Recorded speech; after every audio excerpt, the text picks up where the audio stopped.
Cerita diawali dengan memperlihatkan seorang sniper wanita sedang melakukan persiapan untuk menembak sasarannya, dan dengan bantuan sebuah live streaming berita, ia dengan mata elang dan keterampilan menembaknya berhasil mengenai sasaran dengan sangat mudah.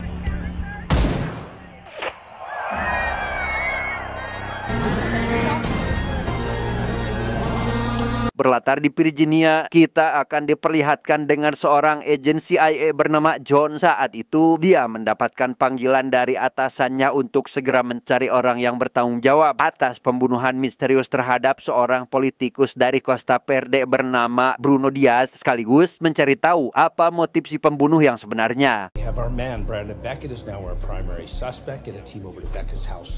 Tepat setelah panggilan selesai, John mendapat laporan dari anak buahnya bernama Juliet terkait orang yang besar kemungkinan adalah pelaku dari penembakan semalam, seorang pria bernama Brandon Beckett, sniper handal yang baru saja pulang ke Amerika pasca melakukan dinas militer. Yang bertepatan dengan itu, seutas rambut dengan kecocokan DNA milik Beckett juga ditemukan di tempat si pembunuh melepaskan tembakan, sehingga memperbesar kemungkinan jika Brandonlah pelaku dari kejadian ini.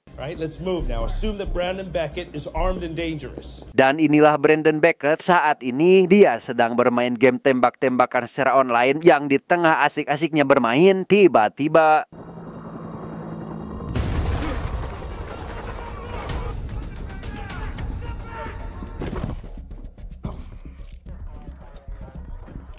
selain pihak SWAT yang menangkap Brandon, di tempat itu juga terlihat seorang wanita berpenampilan serba putih sedang mengawasi penangkapan tersebut. Dan setelah wanita itu mengeluarkan sesuatu dari dalam tasnya, ia seolah memberitahu kita jika dirinya adalah orang yang saat ini menjebak Beckett.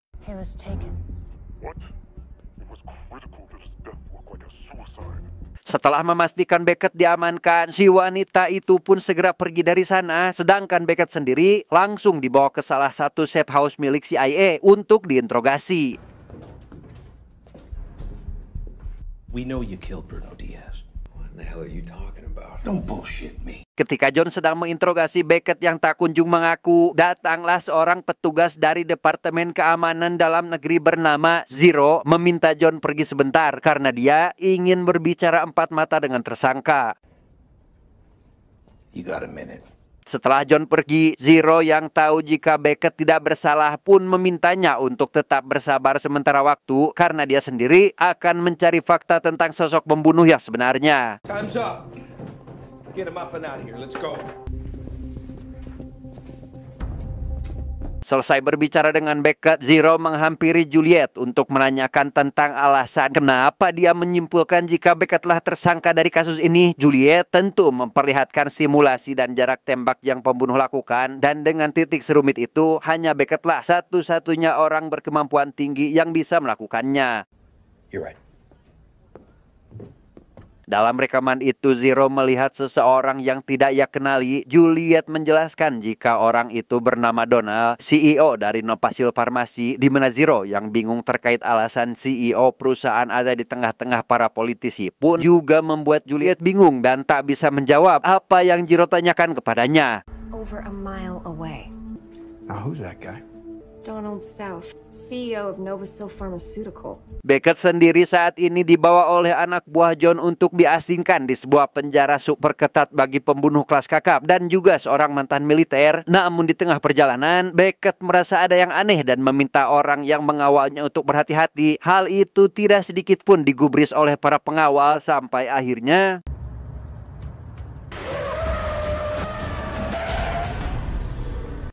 rupanya mereka kedatangan tamu, yaitu pembunuh bayaran yang berasal dari Rusia. Dan selain mereka, ada juga seorang sniper wanita bernama Yuki Mifune mengintai kedua belah pihak yang sedang berperang dan membantu pihak Rusia untuk menghabisi Beckett dan pengawalnya.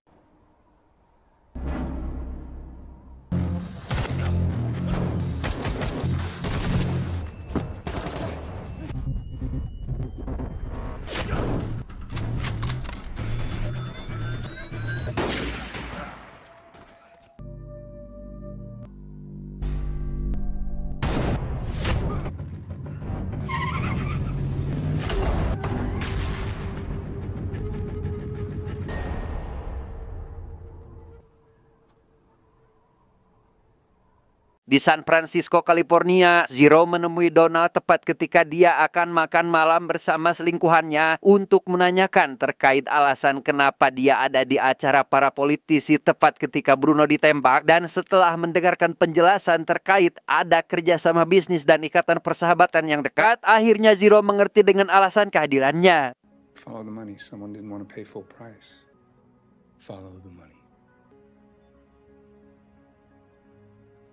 Ketika sedang sibuk, John mendapat kabar terkait Beckett diserang oleh pihak Rusia yang belum juga rekan agennya menjelaskan tentang situasi penyerangan secara keseluruhan. John langsung meyakini jika Beckett telah bekerja sama dengan pihak Rusia untuk melarikan diri. Our man was killed with a long-range bullet, not by the men on the scene. Beckett sendiri saat ini sedang melakukan pelarian dengan berniat mencuri sebuah mobil di parkiran. Namun ketika hampir mendapatkan mobil, polisi tiba-tiba saja datang berniat untuk menangkapnya. Sehingga Beckett tidak punya pilihan lain selain harus melawan sehingga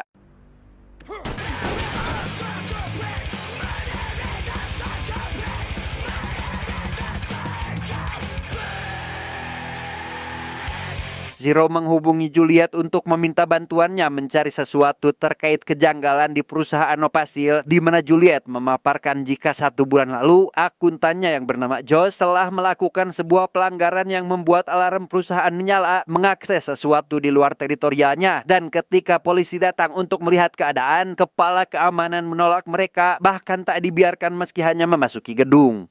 What's his accountant's name? Josh Strayhorn. Selanjutnya, Zero pergi ke perusahaan Opasil untuk menemui Josh, namun dia malah dicegat oleh ketua keamanan perusahaan bernama Phoenix yang seolah tidak memperbolehkan Zero untuk menemui akuntan perusahaannya. Yeah, of course.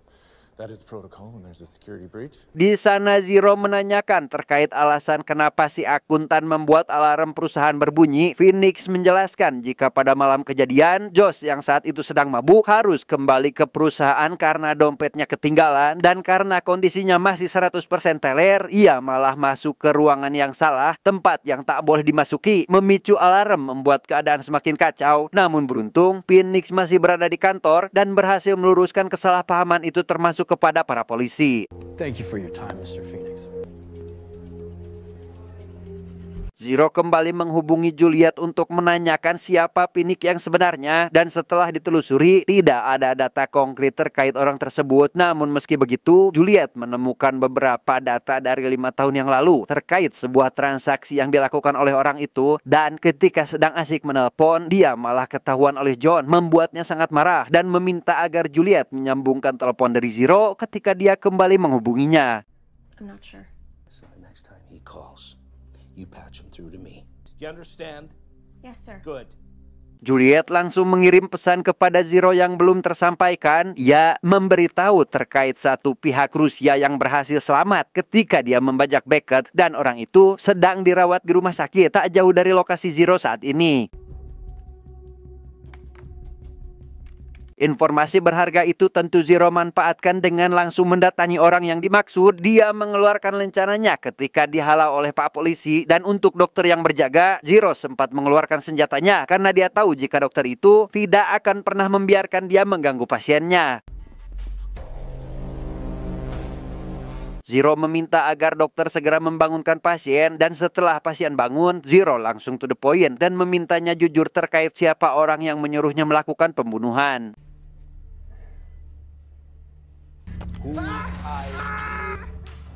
Si pasien menjelaskan jika dia tidak tahu pasti siapa pelanggannya karena mereka hanya berbincang lewat telepon, apalagi suara helikopter yang sangat keras membuat komunikasi mereka tidak terlalu jelas.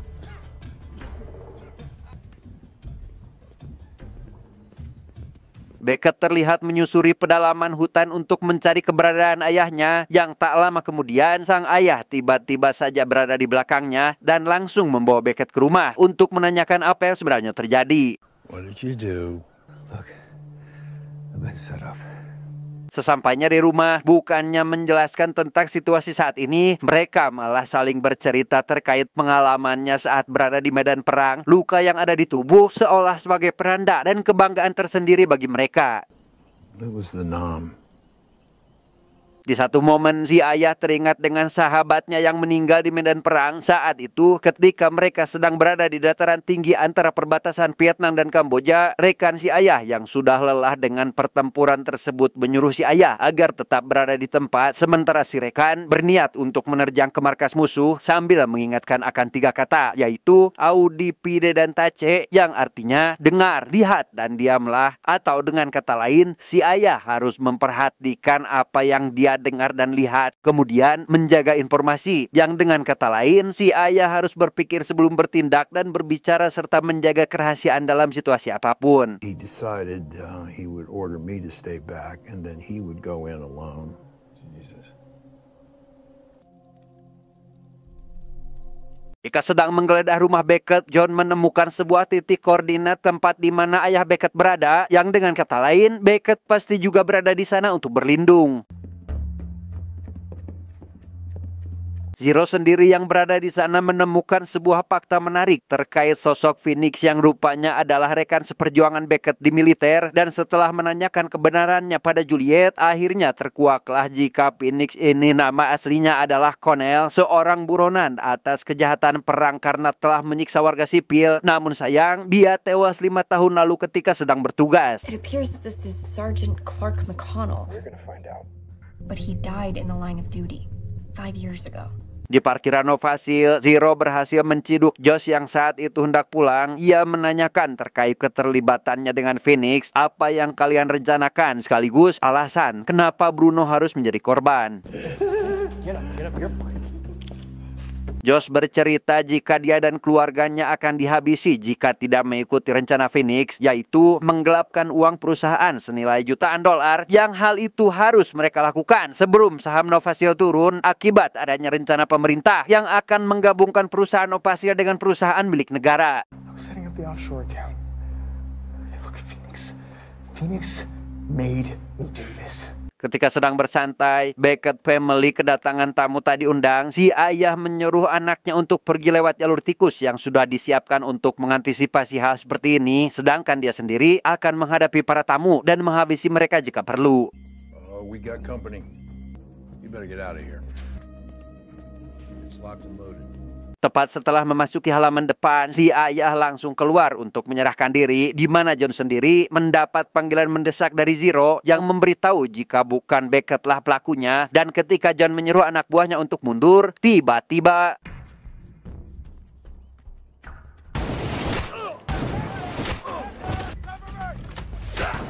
Beckett sendiri memilih untuk kembali dan mencari tahu terkait siapa yang telah melakukan tembakan, sementara si ayah yang juga mantan sniper terus mencari asal-muasal sumber tembakan sambil mengamati di mana keberadaan anaknya saat ini.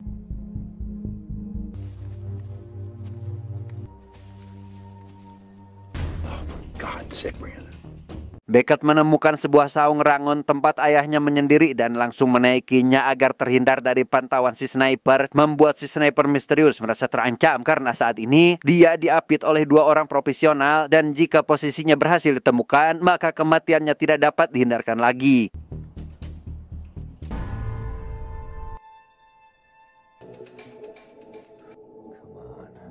Expose yourself. I dare you. Sniper misterius itu pada akhirnya memilih untuk kabur dari sana dengan memanfaatkan salah satu tentara yang masih memegang senjata, sehingga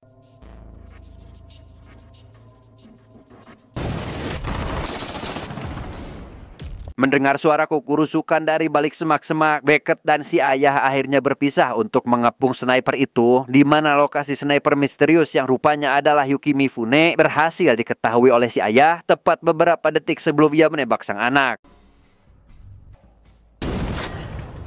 Mendengar tembakan tersebut, Beckett segera pergi ke sumber suara untuk melihat apa yang sebenarnya terjadi, dan setelah melihat Yuki hendak melarikan diri, ia dengan cepat mengejarnya dan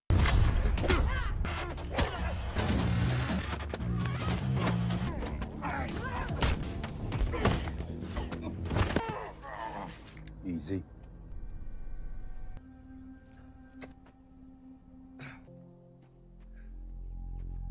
Zero sendiri ke rumah Phoenix untuk bertamu, namun karena di sana tidak ada orang, ia sebagai tamu yang baik membuka sendiri pintu rumah, kemudian menggeledah rumah tersebut berharap menemukan sesuatu yang menarik.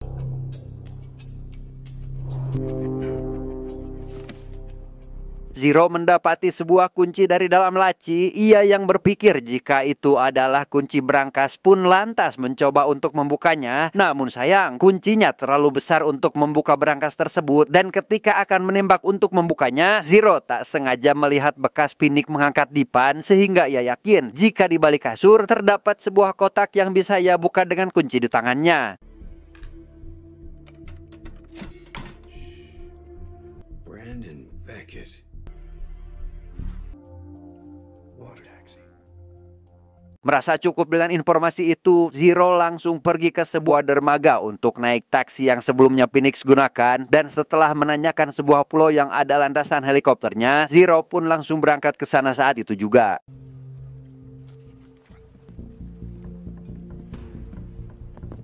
Setelah berhasil menangkap Yuki, Beckett lantas menghubungi pihak CIA dengan menggunakan kamera tim SWAT yang sudah meninggal. Ia melaporkan jika dirinya tidak bersalah, sekaligus menunjukkan siapa sebenarnya orang yang telah menghabisi Bruno Diaz beberapa hari lalu.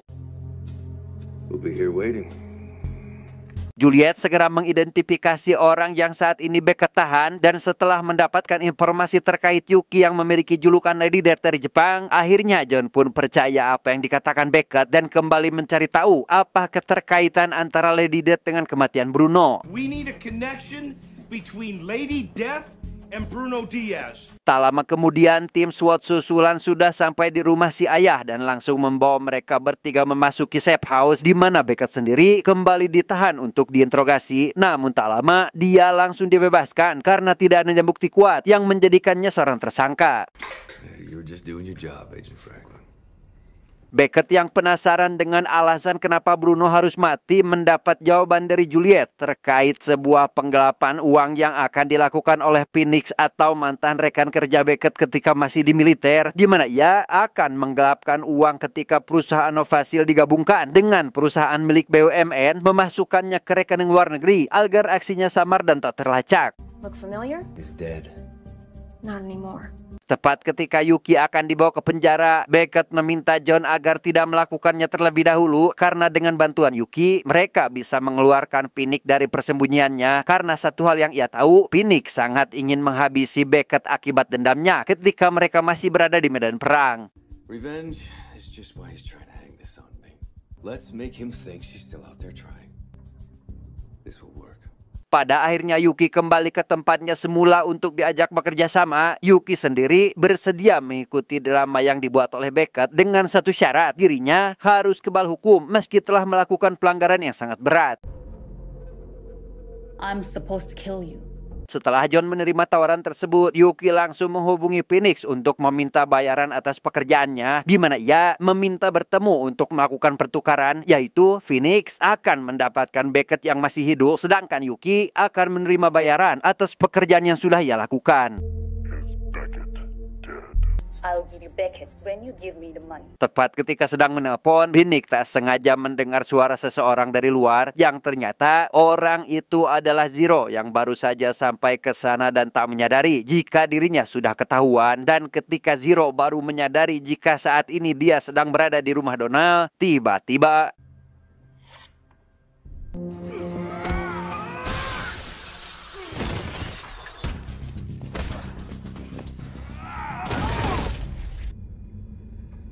dan ya, Phoenix dapat mengalahkan Zero dengan sangat mudah. Yang tak lama, tepat ketika Phoenix akan menghabisinya, Donald datang dari atas dan meminta agar Phoenix tidak membunuh siapapun di rumah ini, terutama di kolamnya. Sehingga Phoenix yang tak bisa apa-apa sebagai bawahan pun hanya bisa menurut meski hatinya sangat gonok dengan perintah atasannya itu. Sesampainya di tempat Phoenix, terlihat si ayah sudah bersiap dari kejauhan untuk melayangkan tembakan, sedangkan Yuki dan Brandon mulai memasuki halaman rumah dengan diikuti pengawal di tempat tersembunyi untuk menemui Phoenix yang saat ini sedang menunggunya.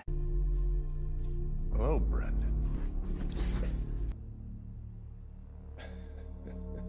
Menyadari ada yang tidak beres, Phoenix langsung menembak Yuki saat itu juga, di mana Beckett yang sudah lepas dari borgol langsung bertarung satu lawan satu dengan mantan rekannya itu.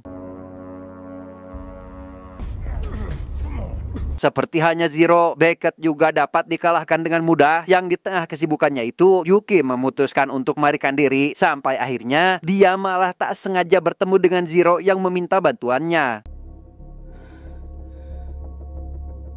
Ketika Beckett sedang terdesak, dia meminta ayahnya untuk melepaskan tembakan, di mana posisi Beckett saat ini mengingatkan dia dengan kenangan masa lalu ketika masih berperang dengan sahabatnya, sehingga Beckett yang tak ingin kehilangan Phoenix mengingatkan 3 kata, yaitu Audi, Vide, dan Tache, seperti yang dulu sahabatnya ucapkan, sehingga I trust you.